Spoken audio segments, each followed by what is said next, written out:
이게 진짜 뭐 병원에 가서 해야 되는 것도 아니고 그럼요. 본인이 스스로 할 수 있는 거니까 네. 젊어진다니까 매일 실천해 주시기 바랍니다. 자, 젊게 사는 법. 이제 벌써 우리 한 10년 젊어졌어요. 네 번째 들어갑니다. 네 번째 볼게요.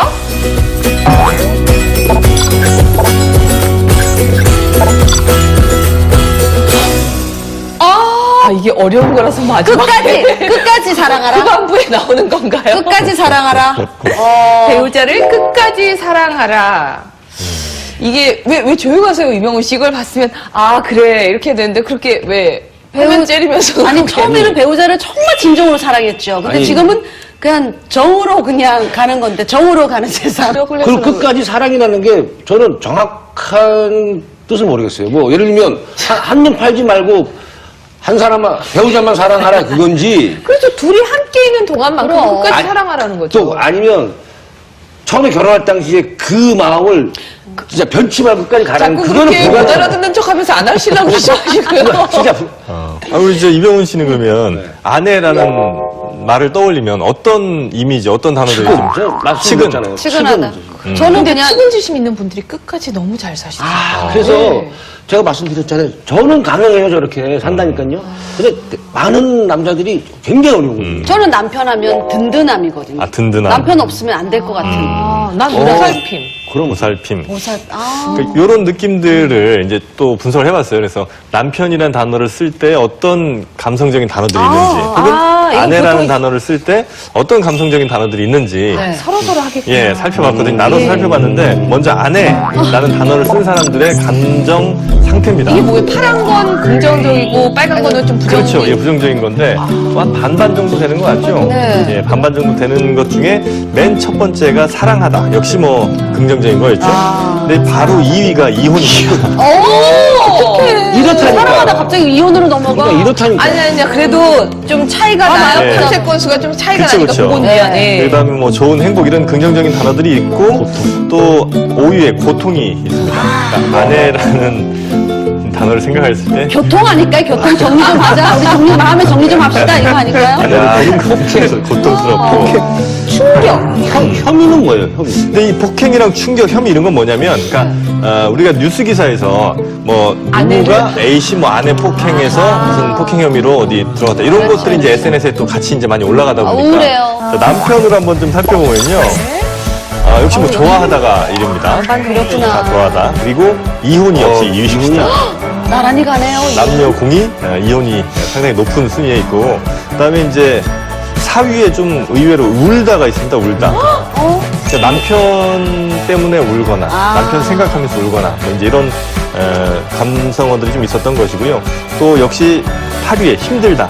남편 때문에 힘들죠. 걱정도 있어요. 네, 걱정도 있고요. 또 고민도 있습니다. 9위.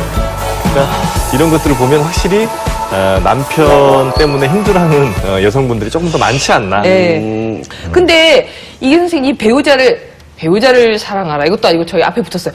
끝까지 사랑하라. 이제 이게 끈질기게. 저희가 조금 생각을 해봐야 되는 게 예. 사실 결혼이라는 게 그 사랑 때문에 하긴 하지만 사랑으로 유지되는 건 절대 아니거든요. 오히려 신뢰, 존중 이게 더 중요한 요소잖아요. 근데 왜 끝까지 사랑하라라고 나왔냐면 젊어지기 위해서. 그 차이가 있는 거거든요. 네. 그러니까 오히려 사랑을 나누게 되면 사랑을 하게 되면 우리 몸에 좋은 뭐 엔돌핀이나 뭐 세로토닌 같은 게 많이 나는 게 당연히 젊어질 수밖에 없는 건데 왜 끝까지 사랑하냐 또 이렇게 생각해 볼 수 있겠죠. 거꾸로 미워하면 어떨까요? 끝까지 미워하면 그러면 지옥이잖아요. 나도 사랑하고 그 근데 더 사람도 무서운 사랑하고. 거 있잖아요. 예. 끝까지 무관심한 거.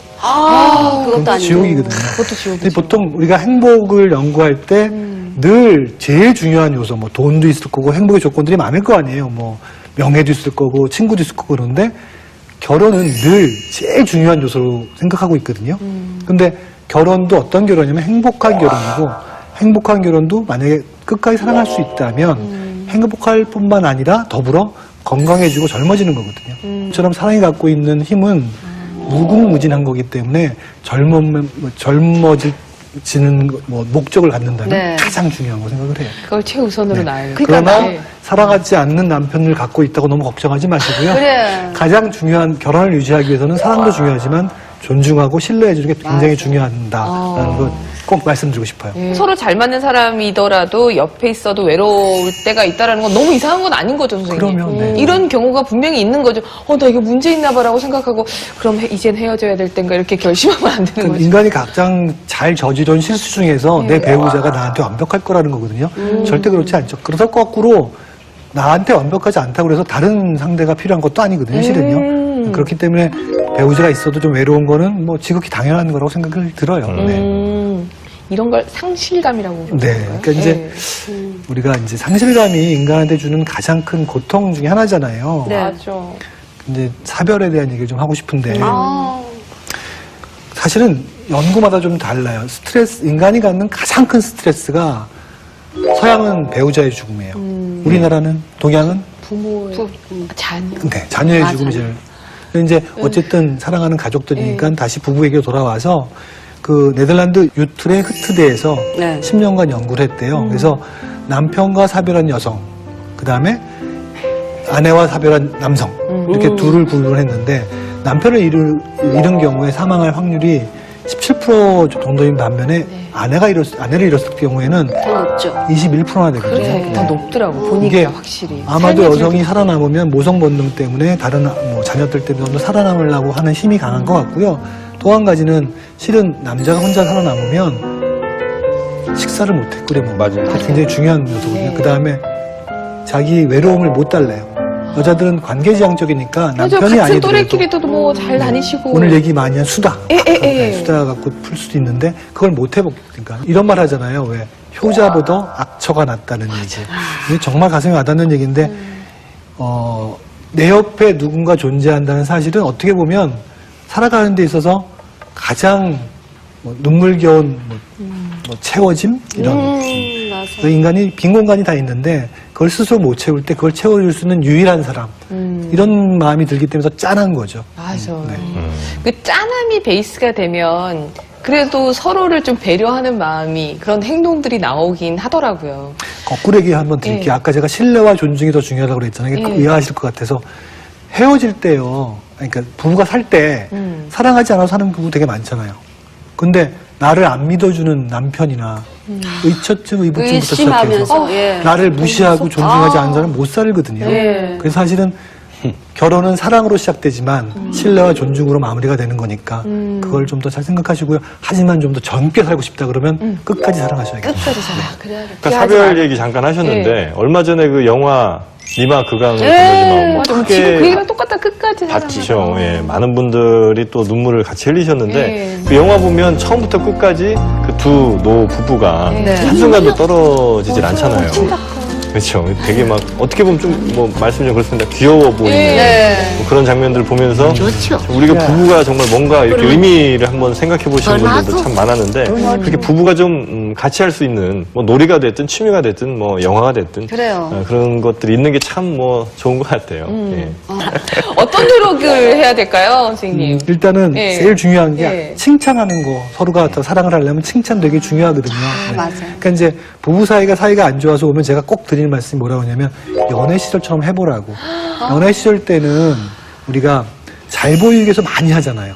옷도 좀 잘 예쁘게 입으려고 꾸미기도 하고, 하고. 또 괜히 폼도 좀 작고 그리고 상대한테 얼마나 배려를 많이 해요. 내가 좀 이상하다. 왜냐하면 그렇게 하고 싶으니까. 네. 그래서 서로 사랑을 할 때는 늘 연애할 때 같은 생각하는 게 되게 중요하고요.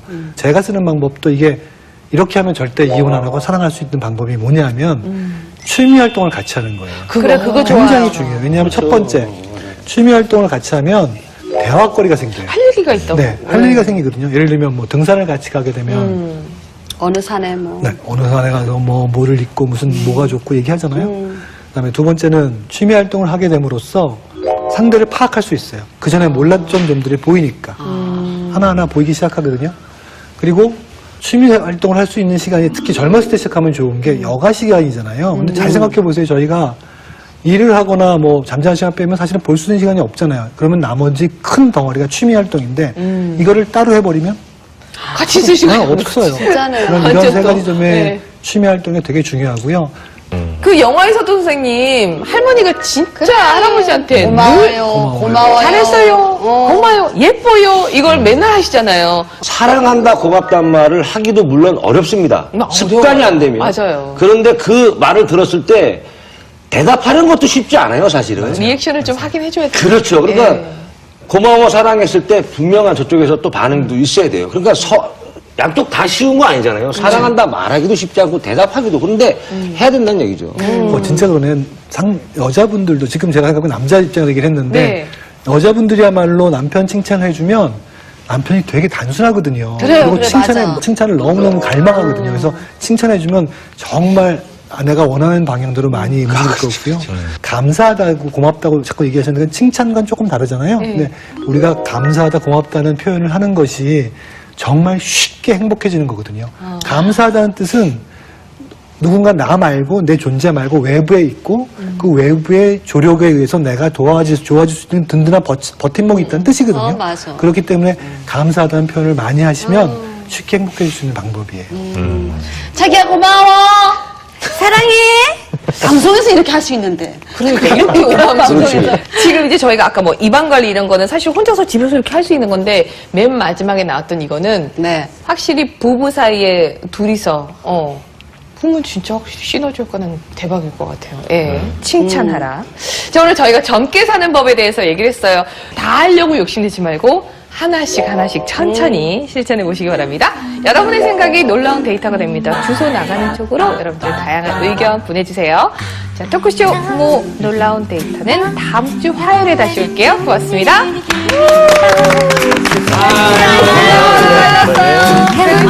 Now